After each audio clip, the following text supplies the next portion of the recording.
Hello friends, स्वागत है आपका। आज हम पढ़ेंगे नॉमेनक्लेचर ऑफ एल्केन्स। एल्केनों का नामकरण किस प्रकार से किया जाता है। तो एल्केनों के नामकरण के लिए कुछ नियम हैं जो यहाँ पे लिखे हुए हैं, और उससे पहले यहाँ पर हम कुछ यहाँ पे प्रतिस्थापी जो होते हैं उनको भी देखेंगे।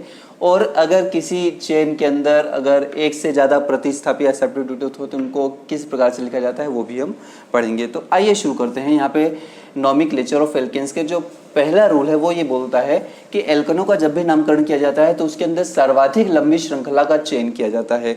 अगर कोई सीरीज सबसे लंबी है, कार्बन की बहुत लंबी, क्योंकि कार्बन में श्रृंखलन का गुण होता है, तो सबसे लंबी जो श्रृंखला होती है उसका चयन किया जाता है। और मुख्य श्रृंखला के बाहर जो यौगिक या जो भी तत्व जुड़ा होता है उसको हम क्या बोलते हैं, प्रतिस्थापी कहते हैं। जैसे कि ये लंबी श्रृंखला है तो इसके अंदर ये जो अलग से जुड़ा हुआ है इनको अपन क्या बोलते हैं, प्रतिस्थापी कहते हैं। इसके बाद दो या दो से अधिक समान लंबाई की श्रृंखला होने पर अधिक प्रतिस्थापी वाली श्रृंखला का चयन किया जाता है। अगर कोई श्रृंखला इस प्रकार से हो कि उसके अंदर दो या दो से ज़्यादा शाखा है, जैसे इसके अंदर देखिए ये पूरी एक शाखा है, इसके अंदर एक और इसके अंदर एक और, ये श्रृंखला बनी हुई है, तो सबसे लंबी जो श्रृंखला होगी उसका चयन किया जाता है। शाखित श्रृंखला जो होती है उसका चयन किया जाता है। तो यहाँ पे जो चयन है वो इधर से सीधे न करके यहाँ पे श्रृंखला में इधर से होते हुए यहाँ तक हम करेंगे। मतलब इसके अंदर जो श्रृंखला का चयन है वो इस टाइप से किया जाएगा, ये इस टाइप से इस श्रृंखला का हम यहाँ पे चयन करते हैं।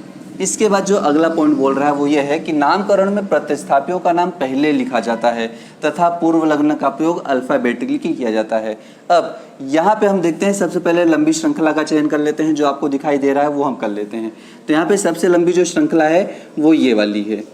ये हमने सबसे लंबी श्रृंखला जो है इसका चयन कर लिया है, क्योंकि इस यौगिक के अंदर सबसे 1 2 3 4 5 6 है, जबकि 1 2 3 4 5 यहाँ पे 5 ही हो रहा है।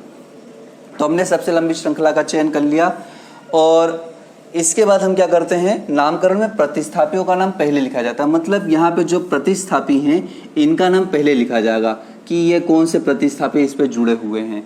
दूसरा, यदि दो प्रतिस्थापियों के में समान अंक मिल रहे हों तो अल्फाबेट में पहले आने वाले नाम को कम अंक दिया जाता है। इसका मतलब ये हुआ कि जैसे हम यहाँ पे नामकरण कर रहे हैं, नामकरण हम किधर से करते हैं, नामकरण हम उधर से करते हैं जहाँ पर अधिक प्रतिस्थापी आते हों। तो सबसे पहले यहाँ पे नामकरण हम करते हैं तो यहाँ पे जो प्रतिस्थापी है ये छोटा है और ये बड़ा है, तो ये बड़ा प्रतिस्थापी यहाँ पे, तो इस तरफ से हम इसका नामकरण करते हैं। यहाँ से सबसे पहले इसका नॉमेनक्लेचर नंबर डालते हैं। तो ये 1 हो गया, ये 2 हो गया, ये 3 हो गया, ये 4 कार्बन, ये 5 कार्बन और ये 6 कार्बन। 6 कार्बन का है और सिंगल है तो हम इसको हेक्सेन तो बोलेंगे। अब यहाँ पर ये लिखा गया है कि यदि दो प्रतिस्थापियों को समान अंक मिल रहे हों तो अल्फाबेट में पहले आने वाले नाम को कम अंक दिया जाता है। अब देखिए यहाँ पर हमने इसको इधर से ही क्यों लिखा, इसका कारण ये है कि अगर हम इसका सबसे लंबी श्रृंखला का चयन तो हमने कर लिया है 1 2 3 4 5 6, लेकिन हम देखते हैं कि अल्फाबेट में पहले एथिल आता है कि पहले मेथिल आता है, तो पहले ए आता है कि पहले एम आता है।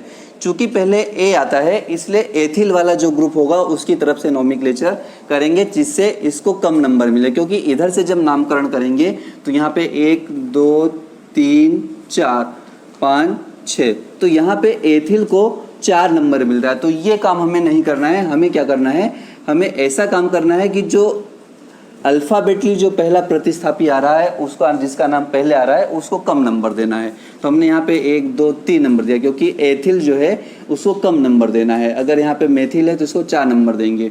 अगर ये इधर होता और ये अगर इधर होता तो हम इधर से क्या करेंगे, नामकरण करते, उसका नंबर हम देते। नामकरण में हाइफन तथा कॉमा का प्रयोग अंकों के मध्य किया जाता है, अंकों के मध्य किया जाता है। अब यहाँ पे देखते हैं, सबसे पहले इसका नामकरण करते हैं। अब इसका नामकरण अगर हम करें तो इसको क्या नाम हो सकता है, सबसे पहले तो यहाँ पे हेक्सी होता है, क्या होगा, हेक्सा होगा, हेक्सेन होगा, क्योंकि सिंगल बॉन्ड का है तो ये हेक्सेन होगा। अब यहाँ पे देखिए 1 2 3 नंबर पे क्या आपका जुड़ा हुआ है, एथिल, तो हम यहाँ पे लिखेंगे 3 और हाइफन का प्रयोग किया जाता है। यहाँ पे लिखा है 3 एथिल, ये हो गया 3 एथिल, कॉमा 4 नंबर पे क्या है, मेथिल है, 4 मेथिल, तो 3 एथिल 4 मेथिल, और टोटल कितने नंबर का है, 6 नंबर का है, तो क्या हो जाएगा ये हेक्सेन। तो इस प्रकार से इसका जो नामकरण हुआ इस तत्व का वो हो गया 3 एथिल 4 मेथिल हेक्सेन। सिंपल है, बहुत आसान है। अगर ये रूल आपको मालूम है तो ये आसान है कोई सा भी नामकरण करना। अब यहाँ पर हम देखते हैं सबसे लंबी श्रृंखला का चयन क्या करते हैं। यहाँ पे देखते हैं 1 2 3 4, तो ये सबसे लंबी श्रृंखला का तो ये हमने चयन कर लिया है, ये हो गया आपका 4, ये सबसे लंबी श्रृंखला है। लेकिन वही चीज़ कि पूर्व लग्न को अल्फ़ाबेटिकली किया जाता है, जो भी पूर्व लग्न हो उसका अल्फ़ाबेटिकली तो हम करेंगे, साथ में प्रतिस्थापियों को समान अंक मिलने पर। अगर हम यहाँ से देखें तो प्रतिस्थापी जो हैं 1 2 3 4, यहाँ से भी हम देख रहे हैं, और अगर यहाँ से देखें तो 1 2 3 4, दोनों तरफ से हम इसका नामकरण का नंबर दे सकते हैं। लेकिन इसके अंदर वही चीज़ बताई गई है कि अगर अल्फ़ाबेटली हम देखते हैं तो सबसे पहले जो अल्फ़ाबेट में पहले आता है उसको कम अंक दिया जाता है। मतलब यहाँ पे बी जो होता है ब्रोमो और ये सी क्लोरो है, तो ब्रोमो को कम नंबर देंगे। तो ये ऊपर वाला जो नामकरण है वो नंबर नॉमिक्लेचर जो नंबर है वो सही हमने दिया है। अब इसको नाम क्या लिखेंगे, इसका नाम क्या हो सकता है, तो इसका नाम होगा 2 नंबर पे बी आर है। बी आर मतलब बी आर को हम बोलते हैं ब्रोमो, तो 2 ब्रोमो, ये हो गया 2 ब्रोमो, 3 क्लोरो, और कुल कितने कार्बन का है, 4 कार्बन का, तो क्या हो गया, ये ब्यूटेन हो जाएगा, ये ब्यूटेन हो गया। तो 2 ब्रोमो 3 क्लोरो ब्यूटेन हो जाएगा। ये इस प्रकार से इसका हमने नामकरण कर दिया। अब अगर एक ही तत्व पे एक से ज़्यादा प्रतिस्थापी जुड़े हों, सपोज कीजिए कि यहाँ पर एक मैंने यहाँ पे आयोडो भी जोड़ दिया, यहाँ पे सी को हटा के अगर मैं कहूँ यहाँ पे आयोडो जोड़ दिया जाए, हालांकि ये नाम मैंने लिख दिया, अगर यहाँ पे आयोडो हो तो क्या होगा, यहाँ पे सी और यहाँ पे एक मैंने आयोडीन जोड़ दिया, ये मैंने आयोडीन जोड़ दिया।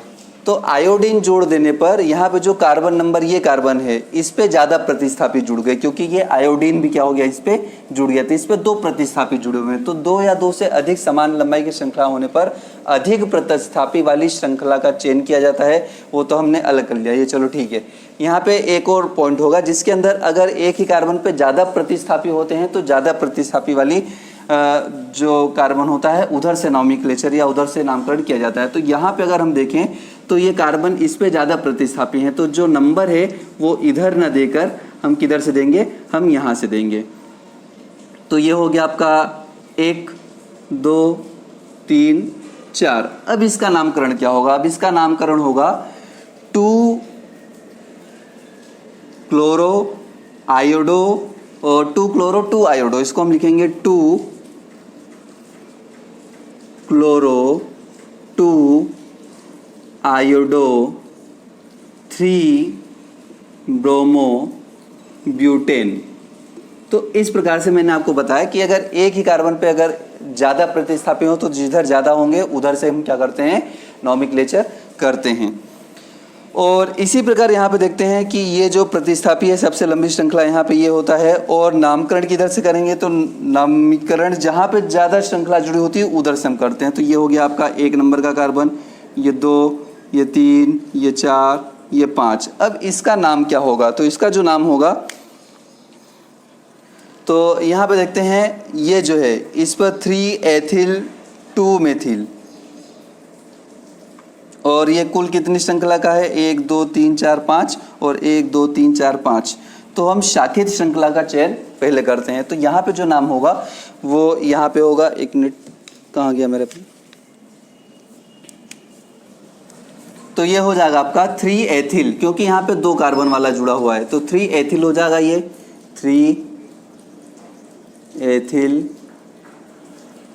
2 मेथिल। यहाँ पे जो 2 कार्बन वाला है उस पर क्या लिखा हुआ, 2 मेथिल, क्योंकि यहाँ पे जो श्रृंखला हमने 3 एथिल इसलिए लिखा है क्योंकि यहाँ पे जो श्रृंखला है देखिए 3 नंबर पे ज़्यादा श्रृंखला जुड़ी हुई है, तो इसलिए हमने 3 एथिल लिखा है, 3 एथिल, क्योंकि सी ओ सी यहाँ पे जुड़ा हुआ है, सी ओ सी यहाँ पे जुड़ा हुआ है, तो 3 एथिल लिखेंगे, इसको लिखेंगे 2। अब दूसरे कार्बन पे क्या जुड़ा हुआ, दूसरे कार्बन पे जुड़ा हुआ मेथिल, चाहे इधर से गिने चाहे इधर से गिने, तो 2 पे जुड़ा हुआ मेथिल, तो ये हो जाएगा मेथिल। और कुल कितने कार्बन की श्रृंखला है, 5 की है, तो ये हो जाएगा आपका पेंटेन।